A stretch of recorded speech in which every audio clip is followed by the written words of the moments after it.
Եռանկյունի սկսում է հետաքրքիր մի դիպվածով, երեխեն պատմա, որ հերը դարբնոցում թուրքական երգեր էր երգում։ Ֆիլմում իհարկե դա չկա, եթե կհիշեք ֆիլմում հայերեն երգեր են երգում։ Խոխում են երգում են, հստախորեն երգում են, կամ ինչ-որ արեթ երգում են։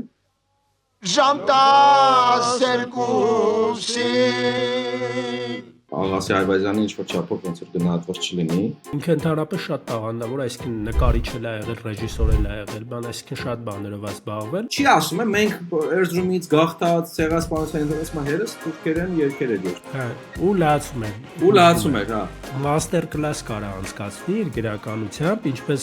գրել աղետի մասին։ Բարձրակարգ զգումա, բառը, ստորակետը, նախադասությունը, խտությունը տեքստի։ Կարճ նախադասությունով կարող է շատ մեծ իմաստ բովանդակություն փոխանցել։ Սովետը շատ միաձև են պատկերացնում մարդիկ, Խրուշովի ժամանակ գրվել է, Բրեժնևի ժամանակ նկարվել է, դրա համար ոնց որ ասենք օրինակ գրքի մեջ ինչ որ ավել բաներ թույլ տված է, այստեղ թույլ տված չի։ Ֆիլմը այդպես չեն որոշում ավարտել բնականաբար, որովհետև ինքը մինոր է, էլի, այսինքն ֆիլմը մի քիչ մաժոր պետք է բրցնի։ Լավատեսական հետույքներով, չէ՞, բան։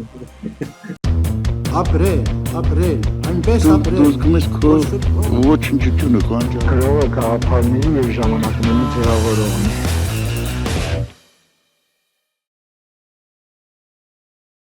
Ողջույն սիրելիներ, եթերում է Չարքաստը, եթերում են արձակագիր Նորայր Սարգսյանը։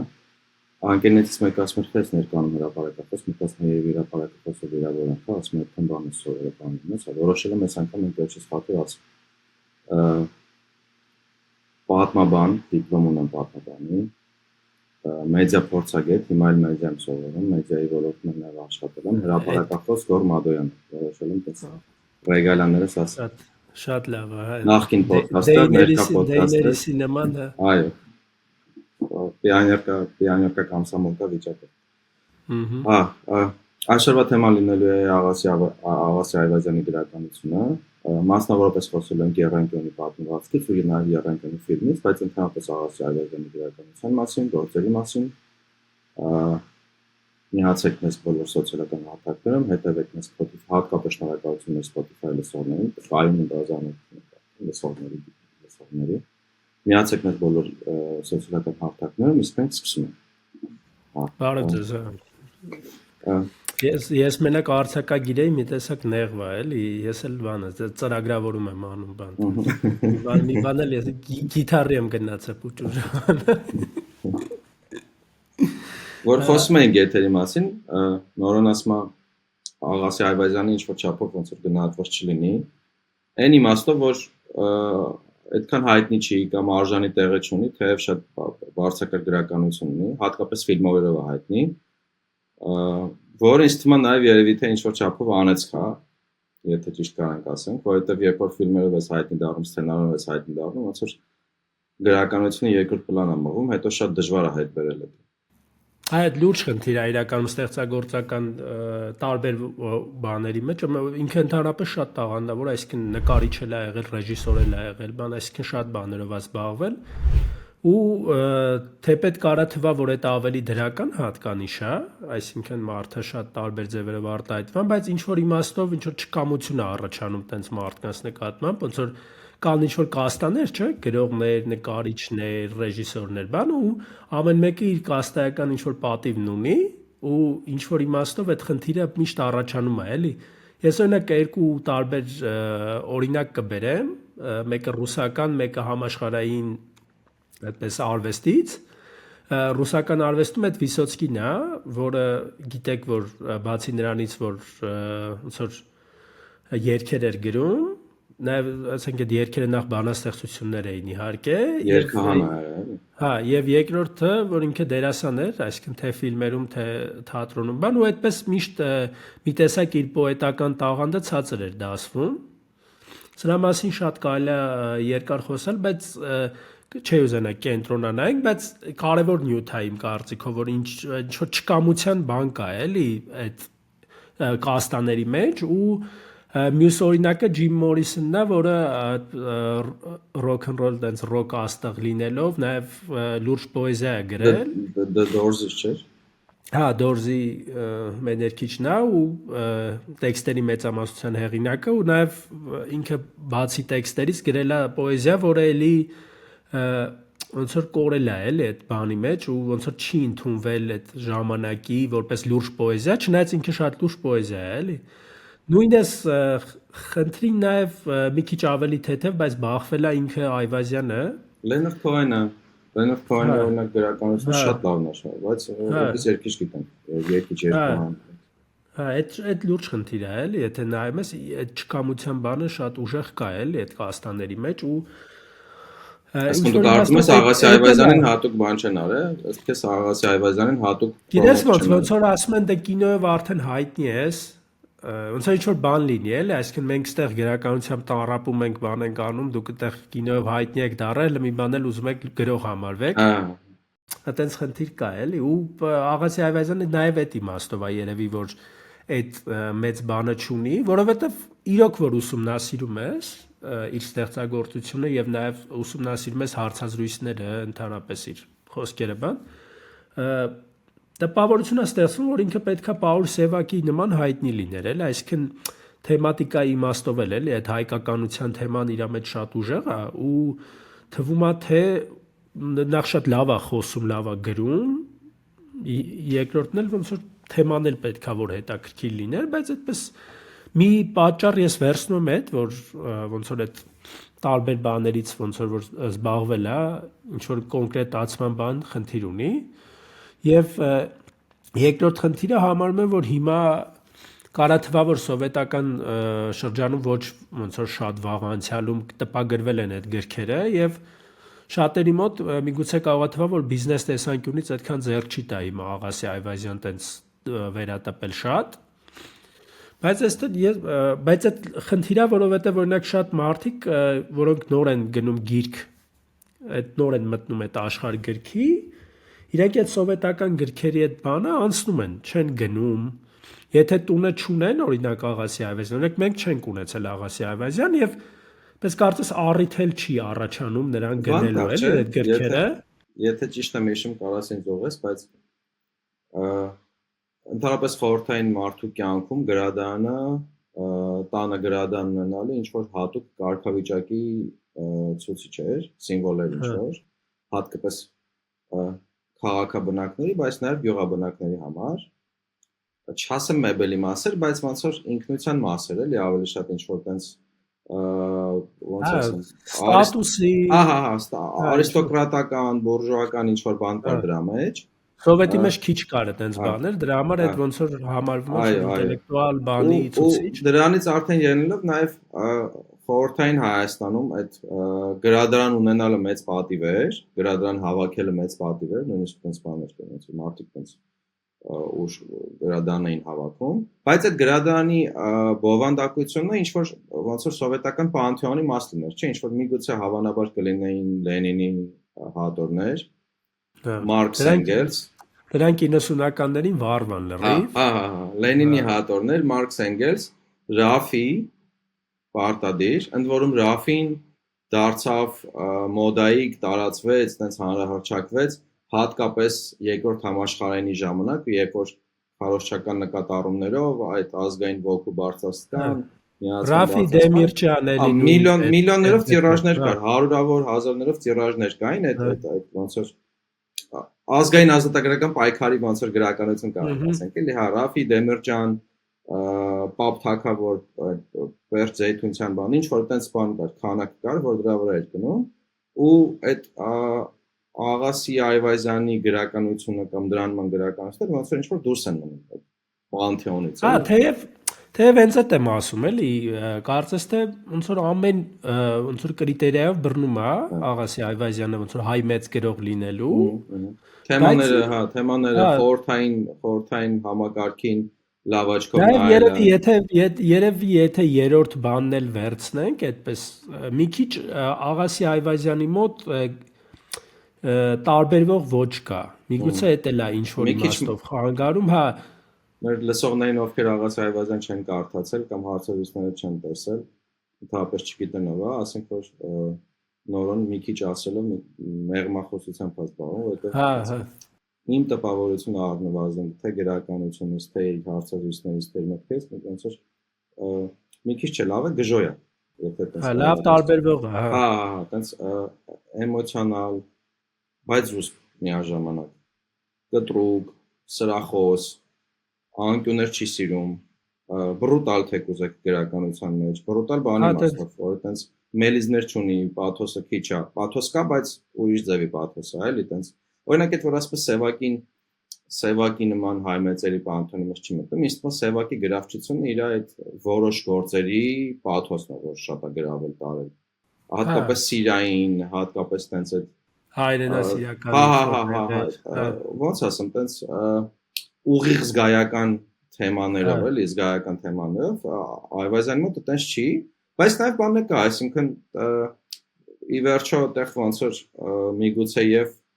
բախտի կամ հա դե բախտը շատ լուրջ բախտի հանգամանք ես ամեն ինչը մենք փորձում ենք այդ բավականին ոչ չգիտեմ հասկանալի բաները փորձում ենք ինչ որ բաների մեջ մտցնենք, բայց իրականում այդ բախտի գործոններ կա, տարբեր գործոններ կան։ Օրինակ կարագործոն ժամանակների մեջ ես ընկնում, այսինքն ոնց կարագործոն լինի օրինակ, որ ինքը, չգիտեմ, Թիֆլիսից է եղել, առաջին իր կյանքի 30-40 անգամ տարին ապրել է Թիֆլիսում, հետո է եկել Երևան, թեև ինքը հարցազրույցներում շատ ցած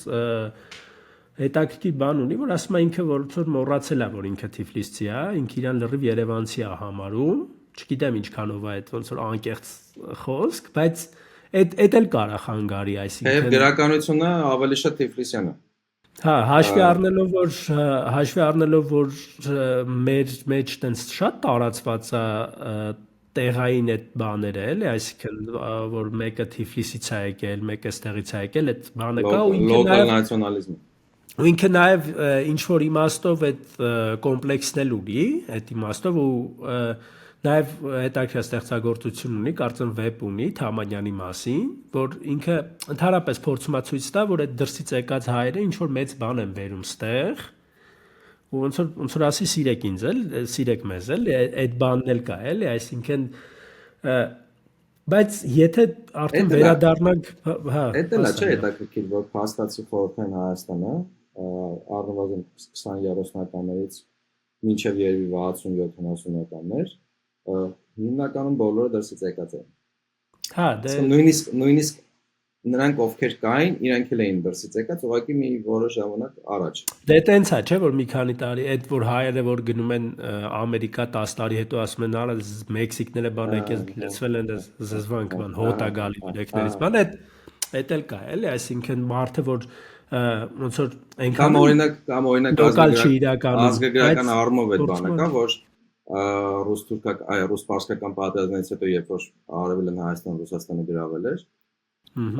դե ահռելի հայություն խոյից ու սալմաստից է բերում,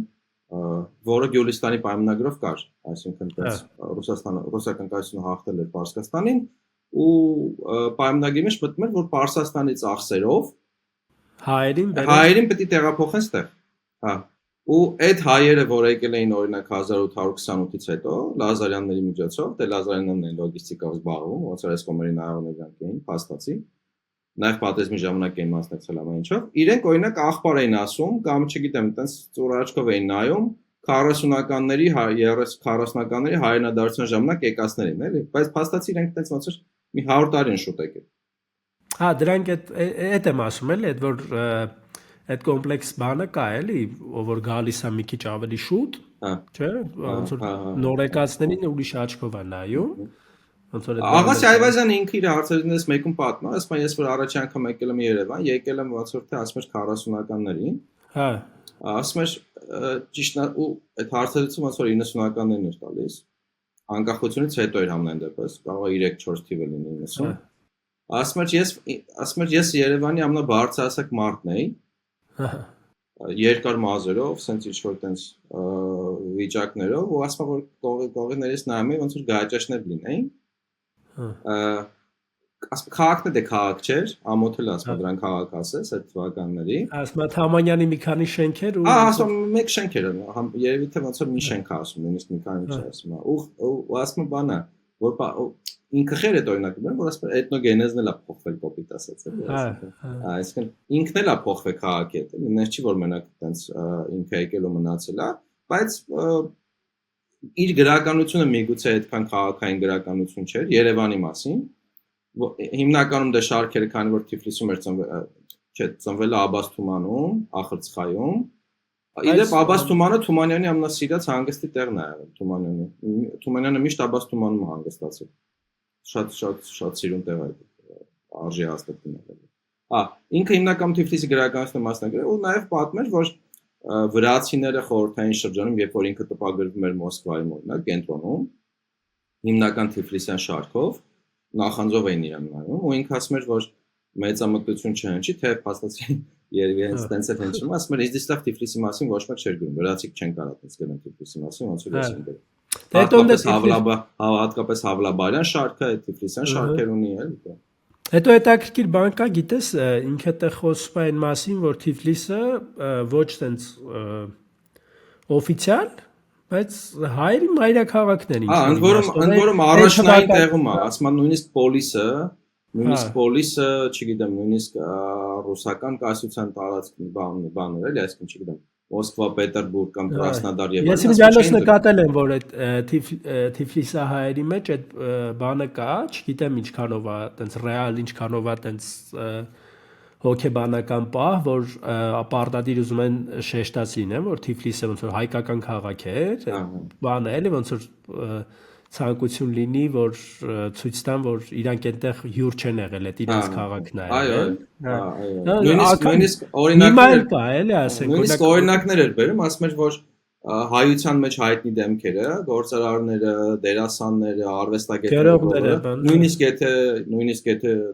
ոնց որ Տաշկա Հայաստանից էին, Օսմանյան կայսրությունից էին, իրենք մեկը ճանաչում ու հայտնություն ստանում էին Թիֆլիսում։ Ու նաև արդարության դեմ չմեղանչելու համար նշում էր, որ ռուսական կայսրությունը հատուկ այդպիսի կա, ոնց որ քաղաքականություն ուներ, որ Թիֆլիսը հանձնել էր հայերին, որովհետև Թիֆլիսի գրեթե բոլոր քաղաքապետները հայեր էին, վերջի շրջանում, դե այտենց երևի ավելի հեշտ էր, որովհետև այտենց ոնց որ կզսպեիր վրացական ազգայնականությունը, բայց նաև հայկական ազգայնականությունը կհաներ վրացական ազգայնականության, այդ կայսրության բաժաներ ու տիրիչ քաղաքականության մեջ ոնց որ հայերը կարողացել էին իրենց այդ նիշան վերցնել, էլի, այսինքն ինչ որ առումով ակամայից օգտվել էին կայսրության քաղաքականությունից։ Դա բանել կա, հետաքրքիր մինչ ասենք օրինակ որ Վրաստանը արդեն Ռուսաստանի մեջ էր, Հայաստանը դեռ ոչ, այդ պահերն էլ կա, շատ լավ իմիջիայլոց նկարագրում է Վահագն Գրիգորյանի վեպում Պողոս Պետրոսում այդ շրջանը, որ ոնց որ հայերին ռուսները օգտագործում էին, ոնց որ քանի որ հայերը դեռ ոնց որ ստանալիք ունեին ռուսներից, իսկ վրացիները ոնց որ ստացել էին ու շատ կուշտ էին արդեն ռուսներից, ու հայերին օգտագործում էին նաև, ասենք, վրացական ինչ որ որոշակի խժդժությունները ցրելու բանի համար, այսինքն այդ բանն էլ կար էլի, որ քանի որ հայերը դեռ բան ունեին, խնդիրներ ունեին, այնտեղ պարսիկների, թուրքերի հետ բան, բայց Վրաստանը արդեն կարծես ամբողջապես դե Վրաստանը դարձել է ռուսական կայսրության մաս 1801-ին Գեորգիևյան դաշնագրով, իսկ Հայաստանը, Արևելյան Հայաստանը, Ռուսաստանը Պարսկաստանից նվաճել է 28-ին։ Հա, իմիջիայլոց Արևելյան Հայաստանը նվաճելուց հետո հայերը իհարկե հույս ունեին նաև Արևմտյան Հայաստանի, այդ բանը կար էլի, այսինքն այդ առումով հայերը ոնց որ մի քայլ վրացիներից հետ լինեին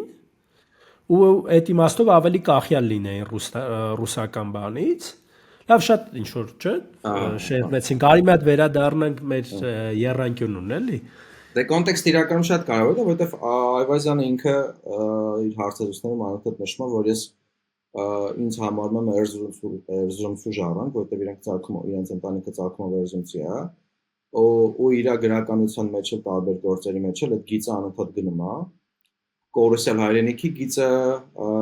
այդ պատրիարխալ գիծը, հոր, պապու, չգիտեմ, այդ ընտանիքի տղամարդկայնության, ընդհանրապես այդ կապերի։ Հետո որոշակի ազնվականության բան էլ կա, հարցազրույցներից մեկում ինքը։ Այո, ու ինքը ասում է, որ փաստացի Ախլցխանել էր Էրզրումի ոնց որ արտապատկերում, ու նաև շեշտում է, որ Էրզրումը փաստացի ոնց որ Օսմանյան կայսրության գոհարներից մեկն էր, ինքը ֆրանսիական քաղաք էր, զարգացած քաղաք էր, արդյունաբերական քաղաք էր, արվեստի, մշակույթի եւ այլն, նույնիսկ ասում Մարկո Պոլոն Էրզրումով անցնելով ասում են, որ արևելքի լավագույն քաղաքն էր։ Այսինքն այդ բանը կա, իր դիրքավորումը որպես Էրզրում ժառանգ ու Էրզրումը որպես քաղաքակրթության, մշակույթների, արվեստի, հայկականության բնօրրան։ Հետո նաև ասում որ ախրցխանն էլ փաստացի Էրզրումի արտապատկերումն էր, ախրցխայի հայությունը, ախրցխայի այդ ընդհանուր իրավիճակը, ու հետո ասում որ դե գիտեք ոնց, դե Գյումրին էլ այդ առումով էլի Էրզրումի ինչ որ տարբերակներից մեկն էր, արտապատկերումներից մեկն էր, ու երբ որ իրան ասում էին, բա դե ինքը ընդունում էր, որ Եռանկյունի պատմվածքը, հետո ֆիլմը նաև ինքնակենսագրական է, ասում են, բայց ոնց որ Գյումրիում ես նկարել, էլի Էրզրումցի դարբինների մասին պատմում, ասում դե նույն բանն է, էլի տենց հիմա տենց գլոբալ առումով մեծ տարբերություն չկա, էլի։ Ստեղ ենք սարքել, նոր Այո։ Դե հիմա կարող է տենց միգուցե քաղաքականություն ունես նել խորհրդային շրջանի, խորհրդային ազգանականության շրջանի, որ հիմա տենց անվանումը փոխեին, դարձնեին նոր Էրզրում, այս բան չէ փոխվի տենց այդ իմաստ։ Ինքը անընդհատ այդ ընդհանրապես այդ բանը ունի իր ստեղծագործությունները, այդ գիծը ունի, այդ ցեղասպանության ժառանգների, հայկականության տարածման, հայերի ինքնության շարունակականության տարբեր տարածքներում։ Իմիջայլոց ասա կամ բանանը։ Ինքը անընդհատ այդ գիծը պահում է, էլի ու հատուկ էլ ցույց է տալի իր գրականության մեջ։ Իհարկե մենք ֆիլմում դա չենք տեսնում օրինակ, Եռանկյունում այդ բաները չենք տեսնում, բայց պատմվածքում տեսնում ենք ոնց է ինքը։ Հատուկ շեշտում է դա։ Անընդհատ ընդգծում է դա այդ ու ինքը դες փիլիսոփայությունն էր, որ հայությունը մի ամբողջություն է, այդ Կիրակոս պատմվածք ունի նույնիսկ այդ հայության ոնց որ սիմվոլիկայի մասին, ասում է հայությունը մի ամբողջություն է, կապ չունի վերջո որտեղ են ապրում ու հետաքրքիր փիլիսոփայություններ, երբ որ ինքը իրանն էր մեկնաբանում, բացատրում, ասում էր իմ մեջ բոլոր հայերն են։ Ես ոնց որ հայն եմ, էլի այդ հայությունը իմ մեջ է, ես կրում եմ այդ ամեն ինչի մեջ ու եթե ստեղծագործում եմ դա ինչ որ արտաքին ազդակի կամ արտաքին մղումի ստեղծագործություն, դա արդեն իմ մեջ է։ Իդեպ փիլիսոփայական գրականություն է։ Այդ իմաստով ինքը իրեն համատում է բանի հետ, Սարոյանի հետ։ Նույնիսկ sense ոնց ասեմ, մի քիչ էգոն կա իհարկե, ընդհանրապես լուբոյ գրողի մոտ էգո կա, վերջ հետ նստել են գրելու, որոշել են, որ իրենց գրածը արժանյակ արտացվելու մարդիկ պետք է կարդան, այդ կա։ Ինչ էր ասում էր, ես եթե Ամերիկայում ծնվեի, Ամերիկայում մեծանայի, Սարոյանից պակաս գրող չէի լինի։ Հա, իմիջայլոց ծոր։ Ուղղել ասում, հա։ Բայց այդ հայկականության գաղափարը, որ իր մեջ հայկականությունը կա, օրինակ ասում Սարոյանը հայերեն չի գրում, իր հերոսների մեծ մասը ընդեղի հայերեն կամ ընդհանրապես հայեր չեն, ամերիկացիներ են, բայց այդ հայկական գրականությունը դու զգում ես, հայկականության գրականությունը, հարազատ գրականությունը դու զգում ես, շերտեր կան հայերի, էլի։ Նույնիսկ ասում եմ, միգուցե իմ ոնց որ գլխավոր գործերը Թիֆլիսյան շարքի մասին են, Թիֆլիսը հայերի մասին են, վրացը հայերի մասին են, կամ օրինակ աղբարների մասին են, հա, կամ օրինակ Արևմտյան Հայաստանից գաղթածների կամ փրկվածների վերապրածների սերունդների մասին են, բայց իմ գրականությունը ամբողջապես մի հայկական գրականություն է, մի հայկականության գրականություն է, էլի։ Ինժալոց հետաքրքիր է մատ ինքը մաստեր կլաս կարա անցկացնի իր գրականությամբ, ինչպես գրել աղետի մասին, որտեվ ինքը այնքան նուրբ է այդ ամեն ինչը, ոնց որ ընդգրկում էլի պատմությունների մեջ, այնքան ցույց չտալով, որտեվ այդ ռաբիզությունը, որ ոնց որ կա հայերի մեջ, չէ, ամեն ինչը sense այդ լացու կոծով ճակատային ցույց տալով բանով էլի, հա, իր մոտ օրինակ այդ շատ նուրբ է արված, իմ ջալոց շատ նուրբ լեզու ունի իրոք, այսինքն տարբերվող գրող է, եթե ընդհանրապես ուղակի ուզում եք ինչ-որ լավ գրականություն ընթերցեք, առանց եթե հայել չեք, էլի, ինքը շատ լավ օրինակ է, էլի, որովհետև ես տաղանդավոր մարդու, որը պատկերացնում է գրելուց, թե դա ոնց է կինո լինում, պատկերացնում է նկար որպես հենց շատ հմուտ խաղում է զգացմունքների հետ, կարողանում է պատմել երեխայի ձայնով, օրինակ եթե Եռանկյունի ֆիլմը վերցնենք եւ պատմվածքը, որի մասին հիմնականում խոսելու ենք, այդտեղ հա, հույս ունենանք խոսում ենք դրա մասին, այդտեղ հենց երեխայի ձայնով է պատմությունը ու ինքը կարողանում է երեխայի ձայնով պատմել։ Ես օրինակ իմ անձնական փորձառությունից այդպես օրինակ բերեմ, որ ես էլ երբ որ գրում էի մանկական հիշողությունների մասին,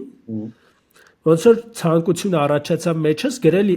այդ տարիքի խելքով, այսինքն ոնց այդ տարիքի երեխեն կգրի, թե բառապաշարի իմաստով, թե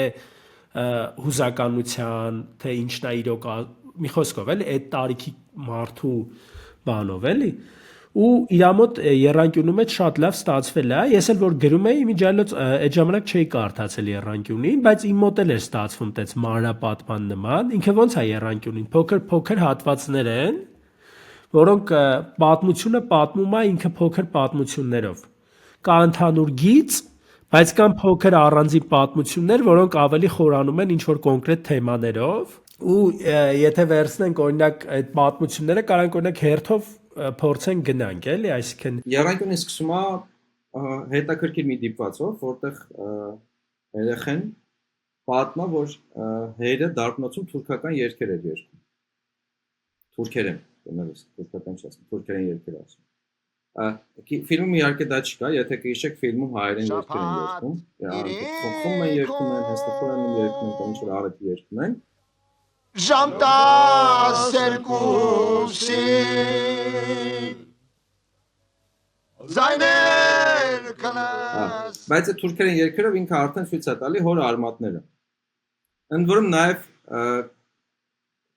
ոնց ստա բերականություն ինքը նաև ցույց է տալի իր վերաբերմունքը այդ արմատներին ասում են երգերը լավն էր դուրս գալիս էր բայց չէի հասկանում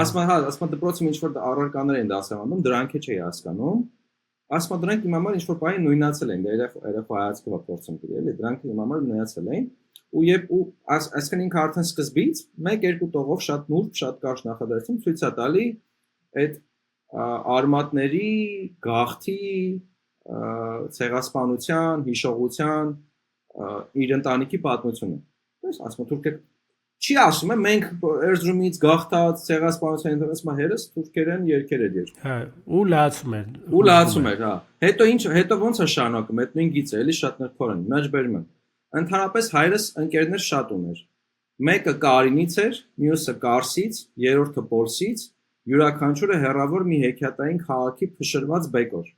յուրաքանչյուրը մեծ լացի մի արցունք բայց հորս ընկերախմբի կորիզը, որ երկար ժամանակ համարյա մինչև յուրաքանչյուրի վերջը ամփոփող էր, ձևավորել էր երանկյունին։ Այդ կորիզը հենց 5 մկրտիչներն էին։ Այդ որ դու ասում ես, չէ, որ ինքը տենց շատ նուրբ գրականություն ունի, խոսալու ծանր թեմաներից, խոսալու այդ ցեղասպանությունից, կոտորածից, գաղթից, բեռից, ցավից, տառապանքի գրականությունից, բայց այնպես նուրբ, որ ինքը ուղիղ ճակատային չի ասում քեզ։ Այս արդեն երկրորդ անգամ օգտագործում ճակատային բառը, ոչ ասեն լաբավոր օգտագործում։ Ճակատային չի խփում քեզ, թողում է ընթերցողի, բայց այնպես նուրբագորեն, որ դու դա շատ լավ զգում ես։ Այդ ես որ կարդում էի, ինչով սկսեցի հավանել որտեղ ինչևէ չէի կարդացել, ես էլ բացահայտում եմ, իմ համար բացահայտում Աղասի Այվազյանին, գիտեի ֆիլմերը, բան, սցենարիստ եւ այլն, բայց չէի կարդացել։ Շատ բարձրակարգ զգում է բառը, ստորակետը, նախադասությունը, խտությունը տեքստի, կարճ նախադասությունով կարող է շատ մեծ իմաստ բովանդակություն փոխանցել։ Այդպես տեքստի հետ աշխատող մեկ էլ Բակունցն է, մեկ էլ Մաթևոսյանն է, հա, Չարենցն է, դե պոեզիան տեքստի խտության ու ոնց որ բովանդակության բարձակետն է, այդ պոեզիայից այնքան բան գոյություն չունի, դրա համար պոետները ոնց որ տենց չասենք, հա, լռենք պոետների մասին, այո, լռենք, չնեղվեք էլի, անհաս գագաթներն են մեր Բայց այդ Այվազյանի գրականությունը ես օրինակ մտածում կարող է լավ պոետ լիներ, որովհետև լավ աշխատում լեզվի հետ։ Հստակ, կարճ, թիրախային, բովանդակային մտածում լավ պոետ կլիներ, բայց ինչքան գիտեմ պոեզիա Հա, չէ, ես չեմ տեսել ոչ մի բան։ Բայց այդ նուրբ շերտերը ոնց կարաս ցավը ներկայացնես, հա, ասում հերս թուրքերեն է։ Այդ մկրտիչների բանը հետաքրքիր է, էլի, ինչի մկրտիչ Մկրտիչ վերջը բացի նրանից որ անուն է քրիստոնյանն է ինքը նաև քրիստոնեական բան կա էլի այսինքն մկրտող կամ մկրտված մարդու բանն է ու այնտեղ այդքան էլ է բոլորը մկրտիչ չեն Բայց ոնց որ բոլորի մեջ ինքը փորձում է հայրը գտնի մկրտիչի արմատը, էլի, այսինքն ինչ որ տեղից գտնի, որ դրանք մկրտված մարդիկ են, էլի, այսինքն կնքված մարդիկ են, էլի, ու նաև հետաքրքիր էսպես մի հատ բան ասեմ, էլի այդ կնքվածի հետ կապված շատ հեռու գնացող բան եմ ասում, չգիտեմ ինչքանով է ռեալ, բայց ինքը հարցազրույցներից մեկում պատմում է, որ Էրզրումցի դարբինները ժամանակին 1800-ականներին գրել են ինչ-որ դարբինների մի հատ օրենսգրքի նման ինչ-որ բան։ Սահմանադրություն ասում։ Սահմանադրություն, հա, ու այդ այսինքն ինքը համեմատում է դա մասոնների բանի հետ, էլի, ասենք, մասոնների հետ, որտեղ իրանք ինչ-որ կաստա են, աշխատավոր մարդկանց, որոնք ունեն կոնկրետ հմտություններ, որը փոխացում են հաջորդ սերնդին կամ նոր եկած մարդուն կամ իրանց երեխային հիմնականում տարածված բան է ու նաև որոշակի ազնվականության բան է տալիս դրանով, որ իրենք ինչ որ մի խմբի ազնվական խմբի մաս են դարբինները, որոնք եկել հասել են ոնց որ սովետական միություն, բայց իրենք պահպանում են իրենց այդ ավանդական ոնց որ դարբնական սահմանադրությունը ու կնքված իմաստով հենց այդ իմաստն էլ կարա լինի, այսինքն որոշակի բանի կաստայի մաս կազմելու, այսինքն մկրտիչներն են, էլի, այսինքն բոլոր դարբինները մկրտիչ են ի վերջո, էլի, ոնց չէ, հայկական մշակույթում դարբինները դարբնությունը ինքը աշխարհաստեղծ նշանակություն ունի, աշխարհը փրկող նույնիսկ նշանակություն ունի։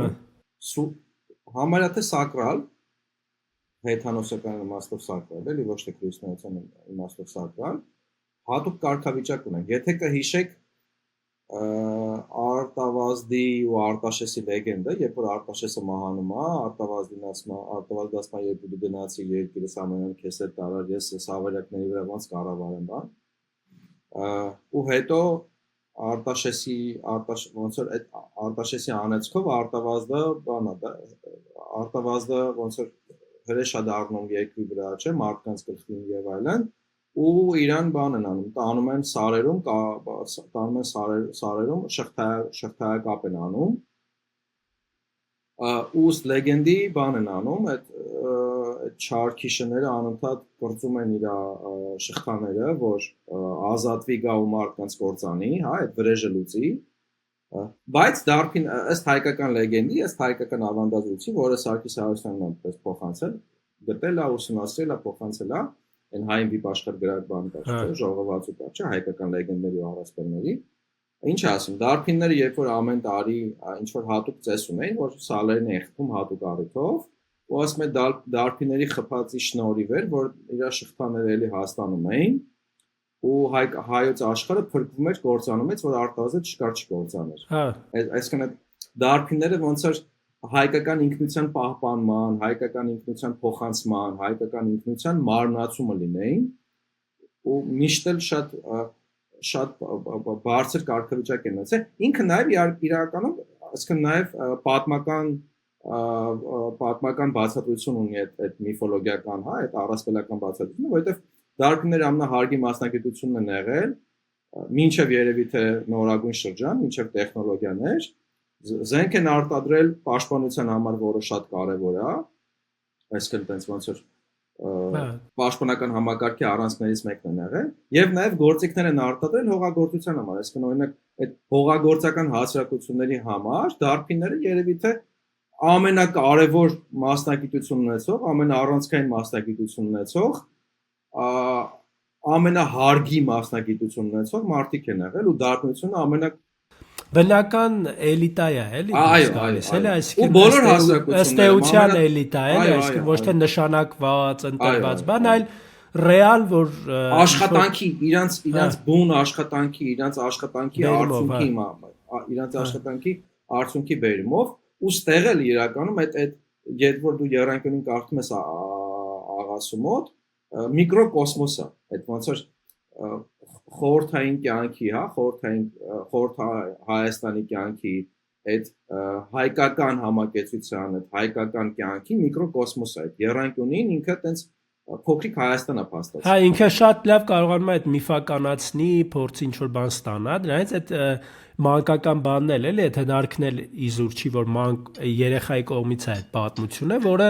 երեխան ունի այդ միֆականացման բանը էլի իր մեջ դրած ու ինքը ամեն ինչ տեսնում է առաջին անգամ ու այդ առաջին անգամ տեսնելը բնականաբար process-ին ուրիշ բան է տալիս, էլի, ուրիշ շերտ է տալիս, ավելի միֆական է դարձնում, ավելի կարևոր է դարձնում ու էլի հետաքրքիր sense զուգահեռ է գնում հովիվների հանրապետության հետ, այսինքն եթե նայես սովետական ընդհանրապես, հա, սովետական բանի մոտ աշխատավորի, հա, եթե մեր եթերը չեք նայեք, աշխատավորին բարձրացնող բան է, որը նաև ինչ որ իմաստով թեև ասում է ոնց որ սովետական միությունը ինքը աշխատավորների պետություն է, բայց աշխատավորները բարձր են այդ պետության մեջ, այդ պետությունից բարձր են ինչ որ իմաստով, որովհետև ունեն որոշակի իրենց ներքին կանոնադրությունը, իրենց օրենքները, իրենց աշխատելավոճը եւ պարտադիր պետքա դա պահպանվի, էլի, այսինքն այդ թեման կա, էլի, որ դե փաստացի հովիվների հանրապետություն կոչելով Հրանտ Մաթևոսյանը ցույց էր տալի, որ այդ հովիվներն էլ իրենց համադրությունը չէ ունեն։ Հա։ Ոնց որ աղաս ասում էր, գիտես, ոնց մեր Էրզրումցի դարբինները հա, ըստեղի հովիվներն էլ իրենց համադրություն ունեն։ Հա, այդ իմաստով էլի այդ շատ խորքային հերու գնացող բան է, էլի, այդ միտքը ու ոնց է երեխայի բանը նաև կուզեի շատ կարևոր բան է որ անդրադառնամ տղա երեխայի մեծանալու process-ն է փաստացի ներկայացված հայրիշխանական այդ շատ լավ պատրիարխալ միջավայրում որտեղ բոլորը նրան սիրում են ու ընդհանրապես ես էլ որ փոքր ժամանակ ընդհանրապես մտնում էի այդ փոքր արեստանոցներ չգիտեմ կոշկակարի թեկուզ բուդկա էր լինում, հա, ինչ որ մի հոգի աշխատում է կամ երկու հոգի աշխատում են, այդ իրար միջև այդ հարաբերությունները, այդ առօրյան բան միշտ գրավիչ, հա։ Վարսավիրանոցները, չէ՞ տղամարդիկ։ Վարսավիրանոցները, բան, հա, ինչ որ հետաքրքիր բան կա, էլի, մենակ որ տղամարդիկ են այդտեղ ու այդ իմաստով էլ է շատ հետաքրքիր կպնում, ինձ ոնց որ այս բանը ես ոնց որ չէի մտածի, որ տես բան կասեմ երբևէ, բայց կուզեի դու կին լինեիր, որ մի հատ էլ կնոջ տեսակետն էլ ինձ հետաքրքիր կներ, որովհետև օրինակ իմ համար շատ հետաքրքիր է, շատ sense նուրբ է, շատ զգայական է, որովհետև ինքս էլ որ ոնց որ տղա լինելու բերումով այդ բան զգացումները ունեցել եմ, թեև ես ոնց որ տենց այդ մեր սերունդը ամեն դեպքում մի քիչ խաթարված հոր կերպար է տեսել ընդհանրապես աշխատող մարդու քանդում է տեսել, այսինքն որ աշխատավոր մարդը արդեն այնքան էլ էական բան չի եղել աշխատանքով ապրելու աշխատանքի անարգանք է տեսել պետությունը քանդվել էր մեր մոտ այդ իմաստում են ես հիմա մի հատ բան եմ գրում այդ թեմաներով մոտավորապես հոր կիսատության բանի այդ կերպարի adolescence էլի գրում բայց հայկական տենց մի հատ բան եմ գրում որը իմ կարծիքով այստեղ շատ հետաքրքիր է որ ես կարդում եմ դրա հակառակ կողմը երանկյունին դրա հակառակ կողմն է որ այդպես շատ ուժեղ հայր կա եւ ընդհանրապես այնտեղ կարծես մայր էլ նորմալ չի երևում, բառասի կնոջ կերպարները շատ sense կնոջ կերպարը Լյուբան է Էդ էլ աղասին ասում է ինձ ոնց որ Մոսկվայից ստիպեցին որ մտցնեմ այդ կերպարը Հա, տենց բան կա, ես չեմ հիշում որովհետեւ ինքը full որովհետեւ ինքը արեստական բան է որ մտնում է ինչ որ իրականում որ երանկյունի ֆիլմն ես նայում կամ բանն էլ ես կարդում դու ասա այդ պատմվածքն կնոջ կերպար այնտեղ պետք է չի այսինքն ստեղծագործություն ունենց է կառուցված թեմաները ունենց են արված հերոսները ունենց են արված որ այնտեղ նա ինքը համայնքային կյանքը որը մտնում է խորհրդային փիլիսոփայության մեջ խորհրդային իդեոլոգիայի մեջ բարձավոր վերել է հրապարակվել է տպվել է ֆիլմ անակարվել այդ բանը մտնում է կա տղամարդու կերպար, այդ ընտանիքի հոր կերպարը կամ երանկյունու առաջնորդի կերպարը, ուստամուկուչը, երեխու հերը, այդ ուստամուկուչը 1000 ռեժիմով անց է, պատերազմը որ սկսում է, երկրորդ համաշխարհայինը որ սկսում է, ինչ ասում է Նիկոլայի զինվոր եմ եղել, հետո Նիկոլայի դեմ եմ կռվել, Երկու օր ասում է։ Հա, Նիկոլեզին որ եղա ժամանակ տաջիկների դեմ ընկրվե, այդ որ բանի առաջի համաշխարհայինում ռուս-թուրքական ֆրոնտը, էլի։ Հա, ասում հետո երկու օր մենշևիկի զինվոր եմ եղել, հետո բոլշևիկի, հա, դաշնակի 4 օր դաշնակի զինվոր եմ եղել, հետո դաշնակների դեմ եմ ընկրվել։ Իրականում թշվառ դաժան կենսագրություն է, որովհետև այդտեղ ոնց որ կարող է սեփական հայրենակիցների դեմ էլ կրվե։ Ու իմիջիալոց դա մի մարդու կենսագրություն չի, էլի, պետք է այդ մտածենք, էլի, որ այդ պատկերացրեք այդ ժամանակվա մարդը, որը ուստամուկուչը այդ ժամանակվա հայության մարմնացումն է, որը պատմում է, ասում է, դե գիտես ոնց որ ռուսական կայսրության մասեի կռվում էի Օսմանյան կայսրության դեմ, միգուցե չէ, հայրի դեմ էլ կարային կռվեին։ Ֆրոնտի տարբեր կողմերում, որը մի ազգային դժբախտություն է արդեն։ Երկրորդ ազգային դժբախտությունը ցեղասպանությունն էր, երրորդ ազգային դժբախտությունը, որ երբ որ մենշևիկներ կարելի դաշնակցության դեմ կռվեին, երբ որ դաշնակեր բոլշևիկների դեմ կռվեին, այդտեղ էլ հայերը իրար դեմ էին կռվում, այսինքն օրինակ դաշնակ բոլշևիկ դաշնակ հայերը բոլշևիկ հայերի դեմ, կամ օրինակ, չգիտեմ, բոլշևիկ հայերը մենշևիկ հայերի դեմ, նույն օրինակ ռուսական կայսրության տարածքում, հա։ Ու ուստամուկուչի այդ մարմնացումը այդ հայության դժբախտության, դաժանվածության իրար դեմ կրվելու մարմնացումն էր, հա։ Ու երախոն ինչ ասում, ասում պատերազմը լավ բան չկա, ասում պատերազմը տես գրավիչ, լավ քաղցր բան չի, էլի տես ու մարդու դեմքից էլ ես գնում, օրինակ այդտեղ Ալվին Ջիգարյանը շատ լավ է խաղում, էլի, դու մարդու դեմքից գնաս, որովհետև ընդհանրապես հաճելի բան։ Ֆիլմի ու բանի տարբերություններից եթե նաև էլի մի երկու բառով խոսանք, թե վերջն է տարբեր, թե ընդհանուր մի գիծ կա շատ հետաքրքիր, որ ֆիլմում փաստորեն մցրել է, բայց պատմվածքում չկա այդ Գասպարալողի թեման, որը շատ հետաքրքիր գիծ է, էլի ինչ որ իմաստով նաև ինքն էլ որ իրեն համեմատել է Սարոյանի հետ, ինչ որ բան կա այդտեղ, որովհետև էդ էլ է սարոյանական ինչ որ պատմություն է, էլի այդ Գասպարի պատմությունը, ի վերջո ոնց որ փախած մարդու, որ Սևծովով իբր լողալով անցել է, ու այդ Գասպարալող պատտվում է այդ ինչ որ լեգենդա քաղաքում, որ այս մարդը Սևծովը իր հատուկ ձևով լողալու արդյունքում կարողացել է հատի ու դուրս գա ոնց որ Ռուսաստան Թուրքիայից փախնելով, ու այդպես բան է, էլի, որ լեգենդա է երեխուն անդադ հետաքրքրում է, համոզում, որ այս Գասպարը լող է, էլի, մի հատ ինքը տեսնի այդ ոնց է լողում այդ Գասպարը ու Գասպարը էլ ֆրունզիկի հոյակապ կատարում է, մտնում է ու խեղդվում է, էլի, ոնց որ գետի մեջ միացել, հա։ Երեխեն հանում է, նստած մրսում են սենց ու ոնց որ դե մի բան պետք է ասեն, չէ՞, առաջինը երեխեն է ասում, էլի, ասում է ոնց որ ոչ մեկին չեն պատմի, մի անգամից ասում է, էլի, չվախենաս, էլի, հանկարծ ու այս Գասպարը ոնց որ լացելով սկսում է արդարանալ, որ ասում է դե շատ վատ փախանք, շատ դժվար փախանք, շատ ծանր էր ու ասում է ոնց որ ինչ որ սիրուն բան էր պետք, էլի, էս ինչ որ սիրուն բան էր պետք հորինել էս ամեն ինչի մասին, որ մի քիչ գոնե իմաստ ունենա, էլի, իմաստավոր ինչ որ մի բան բերել, որ այդքան զզվելի չէր, այդքան ոնց որ ամոթալի չէր։ Աղետի իմաստավորումն է, էլի։ Օրինակ մենք շատ ենք խոսացել այս թեմաներով, անցած անգամ եթե չեմ սխալվում, եթերում էլ մոտավոր է թեման շոշափեցինք, որ 44 օրյայից հետո համարյա բոլորը ասում են, որ դե հա, չգիտեմ ով ուր դե ինչ դիշկազի չէ, բայց մենք չենք զիջել։ Առանձին որ վերցնես, բոլորը հաղթել են։ Համը մեկ իրատեղում իրա դիրքում, բայց ընդհանուր աղետ է։ Ինքը մարդկային առումով շատ հասկանալի, նաև սոցիալական առումով, հանրային ֆունկցիոնալ առումով շատ հասկանալի մղում է, որովհետև գոնե այդ անհատական դիմադրության այդ փիլիսոփայությունը, ոնց ասեմ, գոնե այդ անհատական դիմադրության սիմվոլիկան պետքա մնա քեզ, էլի։ Ինչ որ սիրուն բան պետք է լինի, էլի։ Պարտվել ենք, բայց մենք գոնե մինչև վերջ կռվել ենք, չգիտեմ, չգիտեմ, վերջին լեգիոնն է, վերջին վհատվողն է, վերջին մինչև վերջ պայքարելն է։ Նույնիսկ ես ժամանակին, երբ որ հայկական ցեղասպանության մասին հետազոտություններ էի կարդում,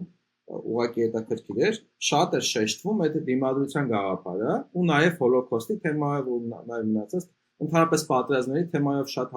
շեշտվում է դիմադրության գաղափարը ու հատուկ հետազոտություններ եղել, թե մարդիկ ոնց էին նույնիսկ համակենտրոնացման ճամբարներում կամ նույնիսկ ցեղասպանության այդ գաղթի ճամբարներում դիմադրության ձևեր փնտրում։ Ու այս Գասպարի պատմությունը, որ աղասին sense բերում է Երևանի մեջ, որ ստեղծում է, այդ քո ասած նուրբ ձևով ցույց տալով, որ այդ հասկացանք աղետը, հա, հասկացանք մեզ կոտրել են, բայց ինչ որ սիրուն սիմվոլ է պետք, որ ոնց որ մեզ կոտրել են, բայց Գասպարը գիշերները մեջքի վրա քնելա, ցերեկները լողալով սերծովը ծերից ծեր անցել է, էլի, այսինքն ինքը աղետ, բայց նույնիսկ այդ աղետը կարաս այնց խաղաս, էլի որպես լավ գրող ու լավ գրականություն, ոնց է դու դա տեսնում, էլի, որ ինչ որ նոր իմաստ տաս, նոր շունչ տաս, ստիմուլ տաս մարդուն։ Հետո վերջի տարբերություններ գրքի իմիջիալոց Բանն էլ կա, Մուկուչին էլ կարած պատմես, բանը, աղբար, որովհետև դա էլ շատ կարևոր։ Հա, էդ էլ է շատ կարևոր։ Վերջին կապած իդեպ, վերջին։ Հա, իմիջիալոց է այդ կերպարն էլ է կարևոր շատ, որ Մուկուչը, այսինքն Արևմտյան Հայաստանից եկած մարդ է, որը Սաքսեն դերակատար է, էլի ֆիլմը, բանով։ Չերեզ Ամերիկա է եկել, էլի։ Ֆրակով ցիլինդրով։ Հա, Սովետական միություն չերեզ Ամերիկա է եկել ոնց որ ու շատ հետաքրքիր կերպար է տարբերվող թե իր հակու կապով բան ֆիլմում դե տենց ոնց որ ինչ աչքդ կտեսնի բայց բնականաբար գրքի մեջ է դրա վրա ոնց որ ֆրակ հակած հատուկ գլխարկով չէ բայց ոնց որ այդ ակցենտավորված զգում ես գրականության մեջ էլի այդ բանը որ ոնց որ ինչ տիպի ակցենտավորված այդ մարդը փաստացի ոնց որ ասում է դեպուտատի շորերով կանգնած մուրճ է խփում ու ոչ կեղտոտվում է ոչ բան տենց մարդիկ կան չէ տենց ակուրատնի մարդու ոնց որ կերպար է ու Ամերիկայա եղած լինում ու ֆիլմում այդ բանը ցույց չի տար շարունակությունը չկա այդ մարդու ոնց որ ճակատագրի իսկ գրքում այդ մարդուն փաստացի բռնում են 37-ին հա 37 թվին աքսորում են ու հետաքրքիր է ինչու որովհետև շատ հետաքրքիր է գիտես ինչ առումով իմ համար օրինակ գիտես ինչն է հետաքրքիր որ սովետը շատ միաձև են պատկերացնում մարդիկ բայց սովետը շատ տարբեր է եղել տարբեր ժամանակներում ու տարբեր բաներ է թույլ տվել ասել ու տարբեր բաներ է թույլ տվել գրել օրինակ դες որ գրականության մեջ կարելի է այդ դնել որ այս մարդուն բայց ֆիլմում չէ բայց օրինակ ֆիլմում կարևոր է Գասպարի այդ պատմությունը իսկ գրականության մեջ քելեք չէ այսինքն այդ բաներ կան որ ոնց որ դե բնականաբար նաև կա բանը այն Լաոյի երգը, որը տեղից է իդեպ դառնում հայկական մշակույթի մաս, պոպուլյար մշակույթի մաս, ինչ էր երգչանը Ռուբեն Մաթևոսյանը։ Ռուբեն Մաթևոսյանը երգում, դերասանը, ինքնից դերասանը որպես այդտեղ, ու երգում է, այսինքն դե ոնց է պատրաստում ազգային ազատագրական հայրենասիրական բան այդ Լաոյի երգը կա, բայց օրինակ գրականությունը Մալյանը ոնց որ երևի ինքն է մտցրել էլի կամ Աղասի Այվազյանը ոնց որ քննարկումն էլ մտցրել են բայց օրինակ այդ բանը չկա տես այդ սովետի աքսորի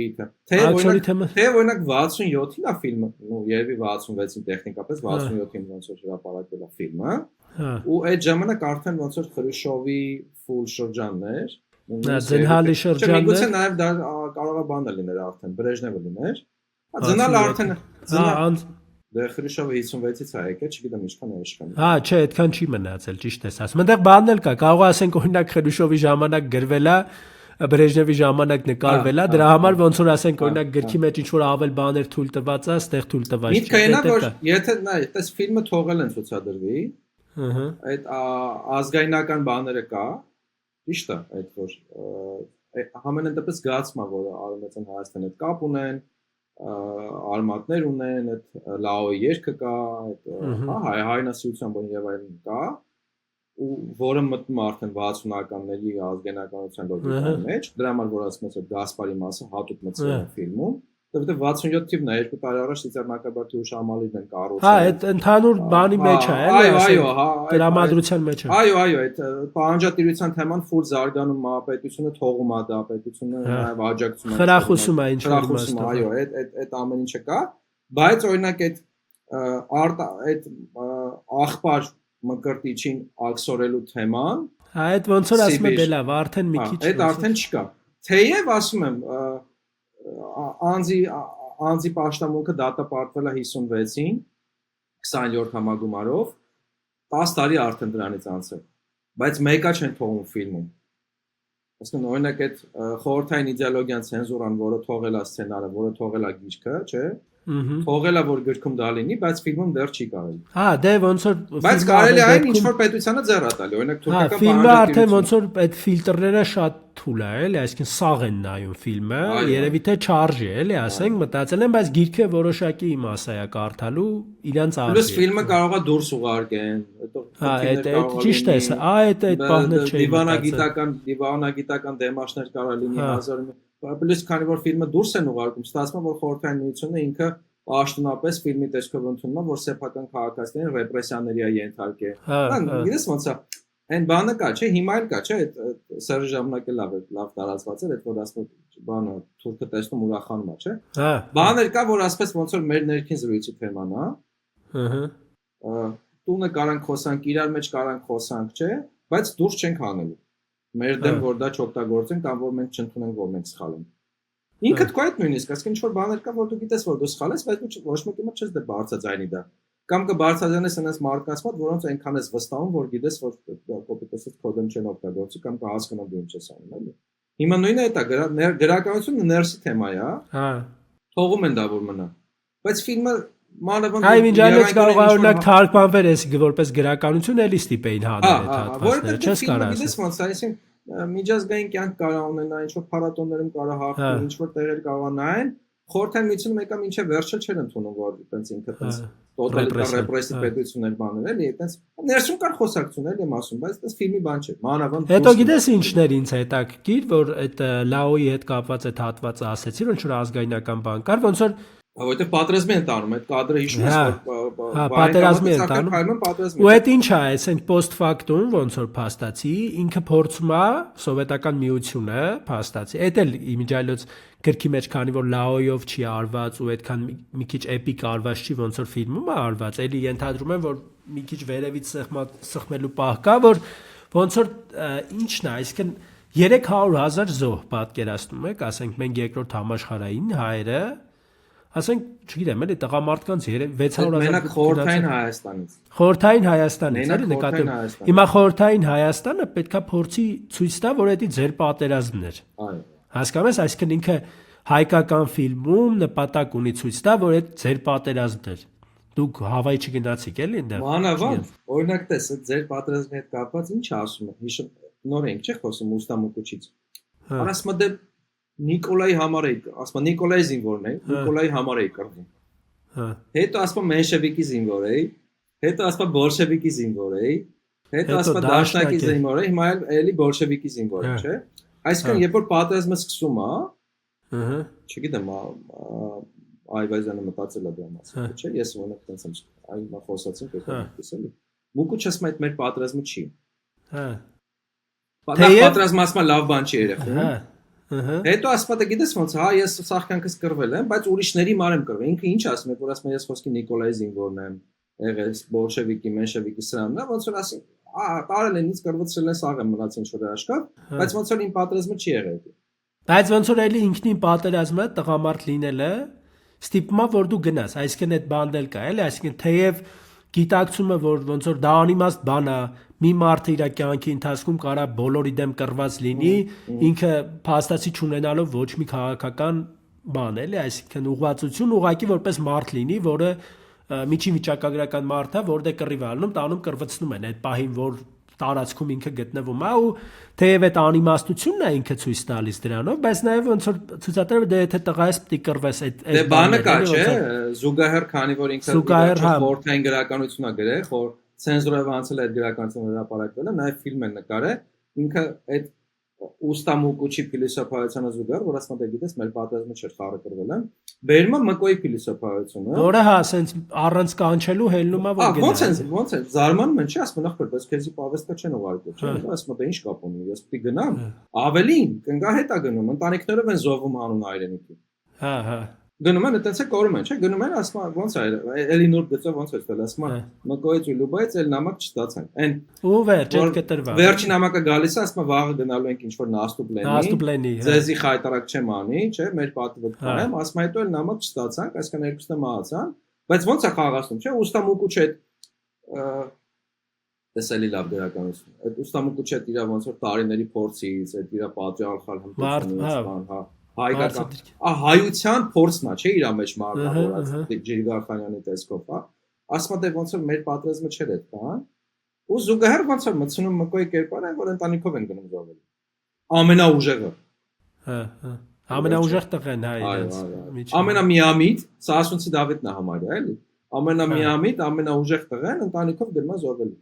Հələ պավեստկա չկա, իրա խոդով է գնում, էլի էդ եմ ասում, դու ինչ կապ ունի։ Միջալոց էլի ոնց որ վերջաբանի բանն էլ կուզեի մի հատ քննարկենք, իմ կարծիքով էսեն սյուժետային որ գալիս ենք, դե այնտեղ ֆիլմում իհարկե տարբեր ձև Ֆրունզիկը ֆիլմում ուրիշ ձև է մահանում, Ֆրունզիկի կերպարը գրքի մեջ ավելի տենց ինչ որ անկապ է մահանում։ Կոմիկ մահ։ Հա, ոնց է գիրքը կամած գնում է նրան 30 ժամից պատմված է։ Հա, 30 շատ հաճելի ընթերցանություն է, հա։ Թեթև գրած, կարճ կտորներով, նովելաների նման է գրած եթե։ Հա։ Ոնց որ իտալական լավ գրականություն են, վերածնդի գրականություն, ոնց է դա։ Նովելաների տեսքով է գրած, էլի թե չէ։ Ինքը ոնց է, պատմությունը ոնց է գնում, սկիզբը, որ ինքը մտնում է այդ երանկյունի, այդ երախու կերպարը ու կամած ոնց է այդ երանկյունին քանդվում, չէ՞։ Ու երեխան էլ մեծանում է։ Երեխան էլ ընթացքում մեծանում է այդ երանկյունու քանդման, այսինքն նաև ինչ որ իմաստով այդ պատրիարխալ մեծ բանի կամած ոչնչացման թեման է, որին գալիս է փոխարինելու նոր ինդուստրիալ հասարակարգ, որտեղ այդ պատրիարխատը կարծես թե այնքան էլ անելիք չունի ու այդ դարբինները էլ պետք չեն, այսինքն ֆիլմը գիրքը ոնց է ավարտվում, որ այդ երանկյունին քանդում են։ Ասում է ոնց որ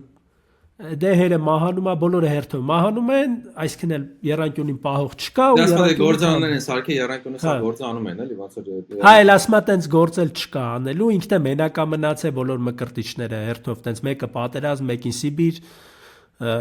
այնտեղ Ֆրունզիկի կերպարը, Գասպարը ուղակի տենց անհետ մահ, վրացուկ է Վասոն գնում է կախեթա գնում ու ոնց որ հետ չի գալիս ու մուկուչն էլ ոնց որ հասկանում է որ մահացել է, ասում է որ հետ չի գալիս ուրեմն մահացել է։ Ու նաև բանն է անում, գրքում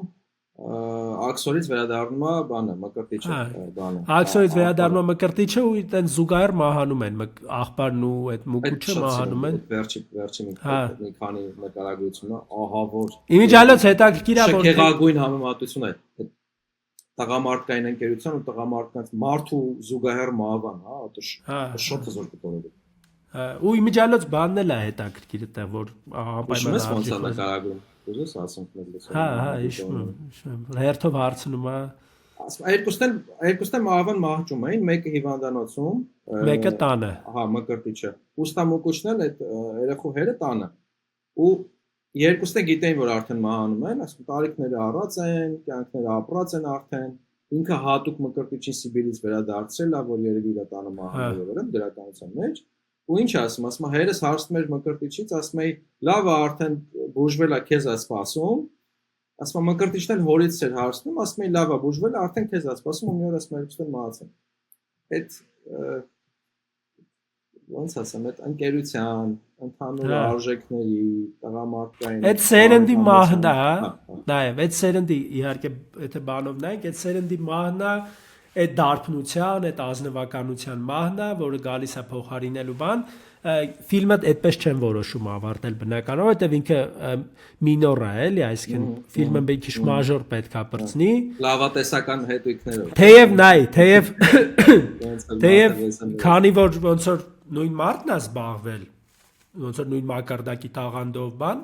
ինքը բնականաբար թե ֆիլմն է հետաքրքիր, թե գիրքն է վերջը, էլի, որովհետև գրքի վերջն էլ ֆիլմի վերջն էլ է իմ համար շատ հետաքրքիր, այդ միտքը, որ ինքը չի ուզում պատտվի, ինքը պետքա գնա արդեն ուսանող դառնա կամ տենց մի բան, էլի գնում է ոնց որ այդ երանկյունից դուրս է գալի այդ երեխեն ու իրան տանում են ճանապարհելու երանկյունու ժողովուրդը ու ինքը չի ուզում պատտվի միջև վերջ։ Ինչի չի ուզում պատտվի, ասում եմ, որտեվ ես չէի ուզում տեսնել, թե որտեղից իրենք պատտվեցին ու հետ գնացին։ Ես ուզում եմ մտածել, որ նրանք միշտ իմ հետևից քայլում են այդպես։ Այ շատ խորը միտք է, էլի։ Անի Վերնոյի մայրիկը։ Հա, իհարկե։ Երկրորդ մասը, Պարադի փողոցը։ Հələ մի հատ, հա, հիշացրում եմ այդ ինչ բանս։ Որ մերը արդեն որ ծեր ալենում, որտի մահանա։ Հա, հա։ Վերջ անգամ որ այգում տենում է։ Հա։ Չի ֆորում հետ նայում։ Հա։ Այդ շատ բան է, էլի, նուրբ, էլի եմ ասում, էլի, տես ոնց որ տաղանդը ոնց է երևում, էլի, մարդու ինչ տիպի ինքը նուրբ նկարագրում է երեխայի մեծանալը, մտնել է մի կյանք առանց հոր, առանց այդ հայրական բանի, իմիջիալոց չգիտեմ, Աղասի Այվազյանը Ու մեկը քան հիշել եմ ասեմ։ Գիքորը ինչ էր անում։ Հա, բայց վերջին անգամ բանը տեսնելու Անընդհատ ֆռում էր հետ ուզում էր բանը տենար։ Չէր կարող։ Իսկ տես այս կերպարը ոնց որ ասում է շարունակվում է, էլի։ Չէր կարող կտրվել։ Հիշում ես Գիքորը անընդհատ հետ էր ֆռում, անընդհատ ասում էր։ Հա, այդ ոնց որ վատ բանի նախազգացում է, այդ վատ բանի նախազգացում է, այս լավ բանի սկիզբը ոնց որ։ Տիտոսն էլ հետ չէր նայում։ Հա։ Առաջ ու առաջ։ Հետաքրքիր բաներ, հա, դա էլ ճիշտ ասեցիր։ Աղասի Այվազյանից ես կարծում եմ շատ եթերներ մենք ունենանք, որովհետև ինքը քանի որ պատմվածքներ շատ է գրել ու բոլորը, այսինքն տեսեք մի պատմվածքից փաստացի մի դա է ֆիլմից ինչ որ իմաստով, բայց մի պատմվածքից մենք այսքան երկար խոսեցինք ու կարծես թե դեռ լիքը խոսալու բան կա, այսինքն ինքը բավականին խորքային վերլուծություն է մարդու հոգու, ինքը ու հայի նաև ինքը տեսակավորում է հայերին, փորձում է գտնի այդ ինչ ձևի հայեր կան, որտեղ ոնց են, ինչն է որ ընդհանուր է, ինչն է որ այսինքն ինքը լուրջ վերլուծություն է այս գրականությունը, էլի, ասենք ու նուրբ արված տաղանդավոր մարդու ձեռքով, այսինքն որ ասում է Աստծո մատը կպած է, էլի, այս բանին, որտեղ շատ ինքը հուզական է, շատ խորքային է, էլի։ Սկսում ես թեմաներից քեզ կարդալուց չանեմ։ Աստծո մատը, ինչ գործում է Աստծո մատը։ Աստված բանի իմաստով, բնության իմաստով։ Այսպես անվտանգության համար ամեն դեպքում, քանի որ դու Հայաստանում ես, ես չէ, ամեն դեպքում ֆոտոդաստրոնն իզուր մի շոշափի կարող դատվես էլ ոնց որ զուշեր։ Մի բան էլ էի ուզում հիշեի։ Այդ հայկականությունը, որ անընդհատ ասում ենք, մենք այդ կերպարներն տեսնում ենք, չէ՞, մեկը ոնց որ վրացը հայ է, վրացի Վասուն, հա։ Հերը դե Էրզրումից է, Արևմտյան Հայաստանից է, Տաճկա Հայաստանից է, չէ։ Մկրտ ուստա մկրտիչը աղբար է, չէ, Ամերիկայից եկած հայ է, որտեղ էր ապրել, Սենեկայում էր ապրել, Սենեկա ու բան Բերնսում, հա, ասում եմ մեկը բանը, մեկը ասում հռոմեացի ֆիլոսոֆ է, բրիտանացի բանաստեղծ է։ Հետո երեխեն ոնց է որ են կայֆատում, ասում եմ Շեքսպիրում չէ։ Հա, ու Գասպարը, այն Գասպարը, որ ասացինք, որ լեգենդ էր ստեղծել, որ ի վերջո գիտես ոնց է, հա, օքեյ, ճշմարություն է եղել, բայց ոնց ինչ-որ մի դրական լեգենդ է։ Ինքը նաև մի դիպած կա, երբ որ հիշես, երբ որ ուստա մկրտիչին աղբարին ակսորում են, ու մկրտիչները որոշում են գնան դատարան, գնան, չգիտեմ, ոստիկանություն կամ ինքը սկզբից չի ուզում գնա, չէ՞, ինչ որ հետո էլ չի գնում։ Բան անում, ասում բայց գիտես ոնց ես ոնց ձերով կապ չունեմ, էլի այդպես շատ թեմա է կամ իմաստ չունի կամ ես կոմենտում։ Հա։ Այդ տարբեր հայկականություններն էլ, այսինքն ինքը ուզում է ցույց տա, որ հայերը մենակ հերոս չեն, հայերը մենակ իմաստուն չեն, հայերը մենակ խիզախ չեն, նաև վախկոտ են, նաև գլուխգովան են։ Գասպար ինչ է, այտենց վախկոտ, գլուխգովան, մի քիչ ոնց ասեմ, մի քիչ այդ